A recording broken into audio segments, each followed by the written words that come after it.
दोस्तों 21 जून 2025 उत्तर प्रदेश का इटावा जिला गांव दादरपुर। पूरे गांव में हर्षोल्लास का माहौल था, खुशियों का माहौल था, क्योंकि एक लंबे समय के बाद वहां पर भगवत कथा का आयोजन हो रहा था। जो कथा कहने वाले थे नामी गिरामी लोग थे, मशहूर लोग थे। कुछ ही देर में भूमि पूजन होता है, कलश यात्रा निकलती है और उसके बाद कथा का आयोजन शुरू हो जाता है। लेकिन रात के 10-11 बजे ऐसा क्या कुछ होता है कि उन लोगों की चुटिया काट ली गई जो कि खुद वहां पर पंडित बनकर गए थे। और जो महिला कथा सुन रही थी उनके पैरों पर इनकी नाक रगड़वाई गई, उन्हीं महिला का पेशाब उन लोगों के ऊपर छिड़का गया और यहां तक कि उन लोगों की पिटाई भी की गई। लेकिन तब तक किसी को नहीं पता था कि ये मामला इतना बड़ा तूल पकड़ लेगा। जैसे अगला दिन होता है वो वीडियो वायरल होती है, तो ऐसे ही एक से एक बातें खुलकर सामने आती है। जहां पर उन कथावाचकों का आरोप था कि हम लोग यादव थे इसीलिए हमारे साथ ये बदसलूकी की गई, वहीं पर उन महिलाओं का आरोप था जिस गांव में ये लोग कथा सुनाने के लिए गए थे। दादरपुर की महिलाओं का आरोप था कि इन लोगों ने रात के 11 बजे जब ये कूलर लगाकर कमरे में सो रहे थे, जो कि पंडित महाराज बने हुए थे, जब मैं उनका हाल चाल लेने के लिए गई तो उन्होंने मेरे साथ अश्लील हरकत की और जिसका उन्होंने मीडिया के सामने खुलासा किया कि उन्होंने क्या क्या कुछ मेरे साथ किया। तो दोस्तों ये मामला जो है पूरी तरीके से राजनीतिक रूप ले चुका है। लेकिन आइए जानते हैं तथ्यों के आधार पर कि आखिर सच्चाई क्या है और गलती किसकी है, क्या कुछ हुआ था। तो सारा कुछ जानते हैं इस वीडियो में। लेकिन वीडियो में आगे बढ़ने से पहले बस वही रिक्वेस्ट, वीडियो को लाइक कर दीजिए, चैनल को भी सब्सक्राइब कर लीजिए ताकि मेरा हौसला बढ़ता रहे। दोस्तों एक घटना जैसा कि आप जानते हैं उत्तर प्रदेश के इटावा जिला का एक थाना लगता है बखेपुर और उसी थाना क्षेत्र का एक गांव लगता है दादरपुर। तो उसी गांव के एक निवासी होते हैं जिनका नाम होता है जयप्रकाश त्रिपाठी और उनकी पत्नी का नाम होता है रेणु त्रिपाठी, जो कि हरिद्वार में अपने बच्चों के साथ ये लोग रहते थे, अपने परिवार के साथ रहते थे। लेकिन इन्होंने महसूस किया कि हमारा जो पुश्तैनी मकान है वहाँ पर हमें कोई कथा का आयोजन करना चाहिए ताकि जो है हमें कुछ सुकून मिले और गांव के लोगों को भी इसमें सम्मिलित करना चाहिए। हालांकि वो यहाँ पर वो रहते नहीं थे, इसीलिए उन्हें अपने पंडितों और पुरोहितों के बारे में इतना पता नहीं था। फिलहाल इन्होंने अपने एक महात्मा से संपर्क करवाया कि बाबा हमको ऐसा कुछ कथा सुनना है, तो किसी कथावाचक का या जो भागवत कथा कहते हो इनका कोई एड्रेस पता दीजिए। तो दोस्तों इन लोगों की बात होती है, जो कथावाचक है मुकुट मणि महाराज, जो कि जिनके नाम से उन्हें जाना जाता था, और उनके एक सहायक होते हैं संत कुमार यादव और एक और श्याम कठेरिया, इसके अलावा एक और कोई शख्स होते हैं।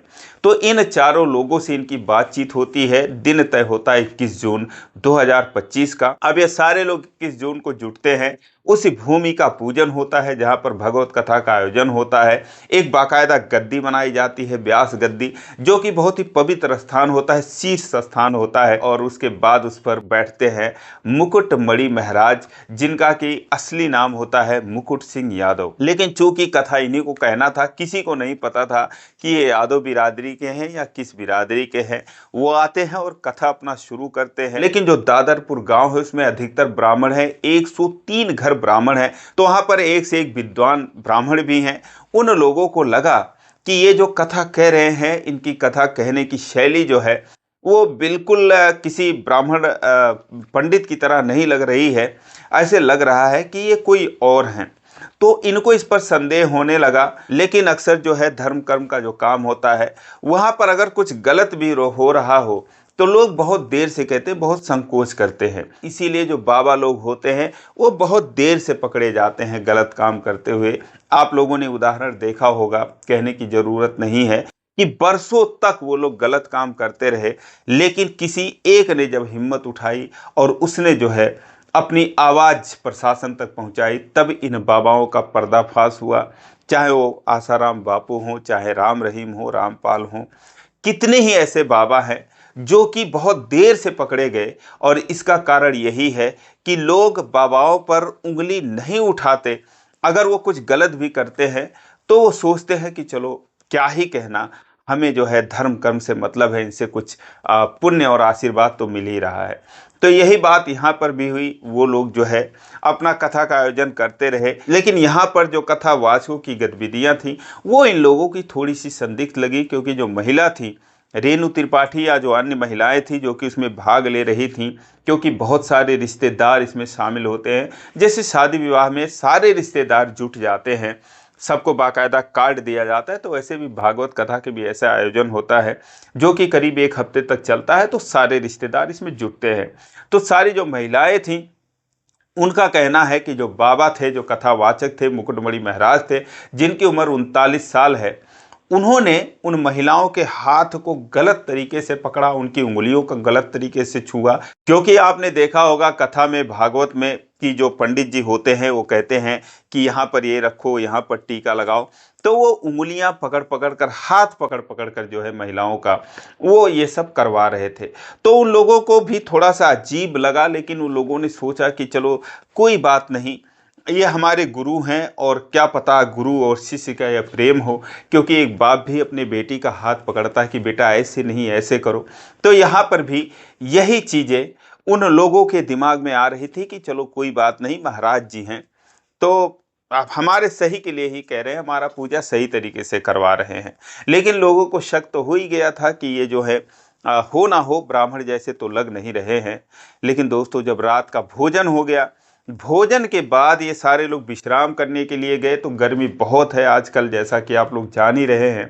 तो जयप्रकाश जो त्रिपाठी हैं और जो रेणु त्रिपाठी हैं, इनका कहना है कि गर्मी बहुत थी, तो एक कमरे में हमने कूलर का प्रबंध किया और वहाँ पर जो है विश्राम के लिए बिस्तर लगाया। और जाकर जब मुकुटमणि जो महाराज थे वहाँ पर वो लेट गए, और रात के करीब 10-11 बज रहे थे जब रेणु त्रिपाठी उस कमरे में प्रवेश करती हैं मुकुटमणि महाराज का कुशल हाल जानने के लिए कि बाबा कोई तकलीफ तो नहीं है आपको, महाराज जी कोई दिक्कत तो नहीं है। तो जब वो जाकर उनसे पूछती हैं कि महाराज जी आपको कोई दिक्कत तो नहीं है, तो बोलते हैं कि तकलीफ तो बहुत है। और उसके बाद जो है वो अपने हाले दिल जो है वो बयां करने लगते हैं। ये कहना है रेणु त्रिपाठी का, जो कि यजमान थी, जो कि महिला थी, और जो कि इस कथा का आयोजन अपने घर पर करवा रही थी। तो उन्होंने कहा बाबा क्या तकलीफ है। अब दोस्तों वो जो है उनसे बहकी बहकी बातें करने लगे, ऐसा उनका कहना है। तो जब वो कुछ अश्लीलता पर उतर आए तो उन्होंने कहा कि बाबा आप ये कैसी बातें कर रहे हैं। तो इस पर मुकुटमणि महाराज कहते हैं कि हमसे कुछ छुपा नहीं है, मैं बाबा हूँ, सब कुछ जानता हूँ और तुम भी जानती हो। तो इस तरीके से उन्होंने बात की। ऐसा खुद जो है रेणु त्रिपाठी और उनके पति जी ने कैमरा के सामने बोला, मीडिया के सामने बोला कि हाँ ऐसा उन्होंने कहा था।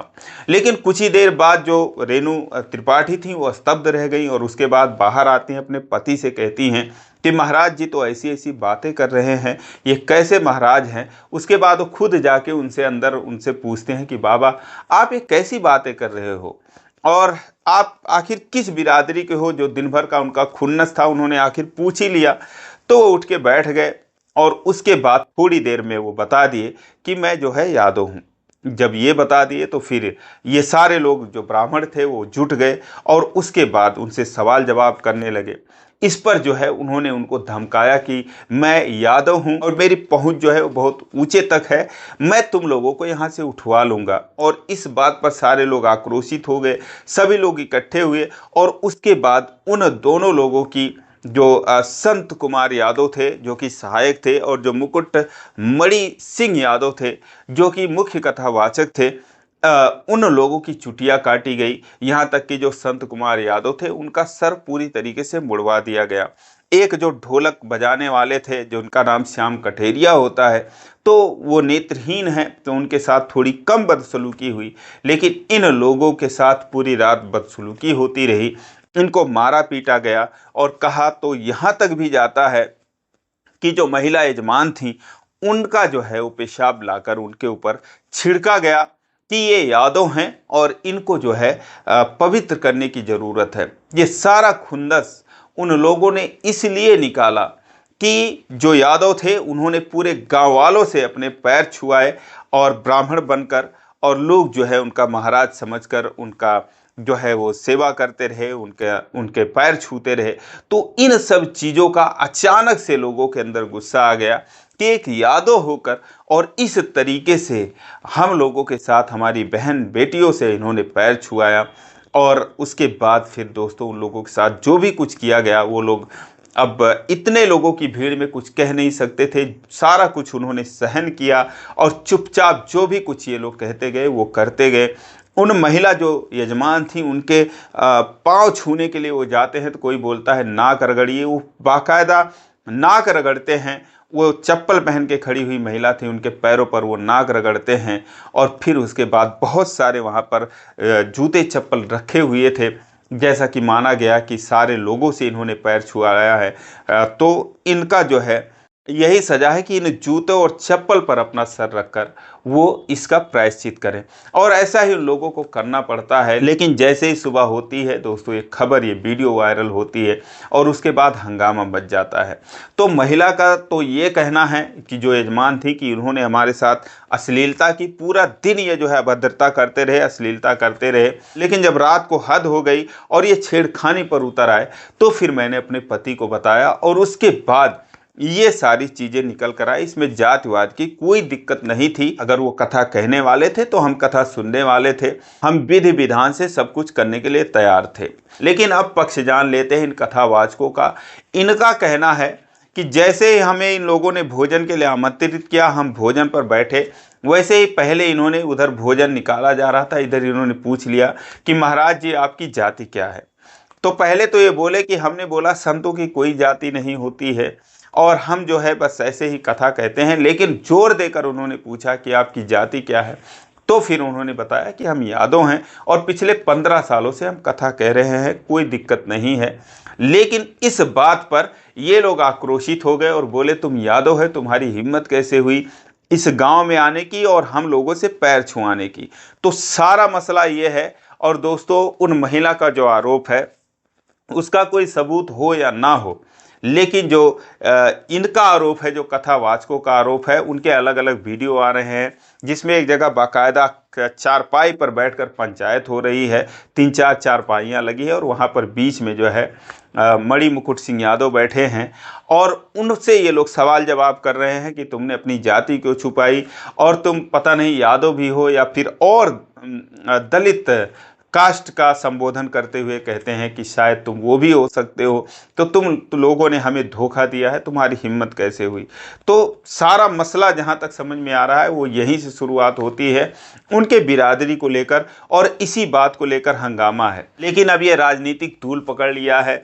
उधर जो है यादव बिरादरी लगातार उस गांव पर हमला करने की तैयारी कर रहे हैं। पुलिस प्रशासन पूरी तरीके से लगा हुआ है ब्राह्मण लोगों की या उस गांव की सुरक्षा के लिए कि कहीं से कोई मुठभेड़ ना हो, कहीं से कोई अप्रिय घटना ना हो। लेकिन दोस्तों, सबसे बड़ा सवाल ये है कि जब आज हम पूरी दुनिया में ये कहते हैं कि हम बहुत सभ्य हो चुके हैं, हम बहुत आगे जा चुके हैं, तब जाकर ये सारी घटनाएं जो हमारे देश में होती हैं कहीं ना कहीं इस बात का संकेत है कि आप चाहे कहीं भी पढ़ लो, कितने भी ऊंचे स्तर का एजुकेशन ले लो, आज हर स्कूल जो है बच्चों के लिए खुल रहा है। हर दूसरा तीसरा स्कूल इंटरनेशनल कहा जाता है उसे, बड़े बड़े स्कूल खुल रहे हैं, बच्चे बाहर पढ़ने के लिए जा रहे हैं।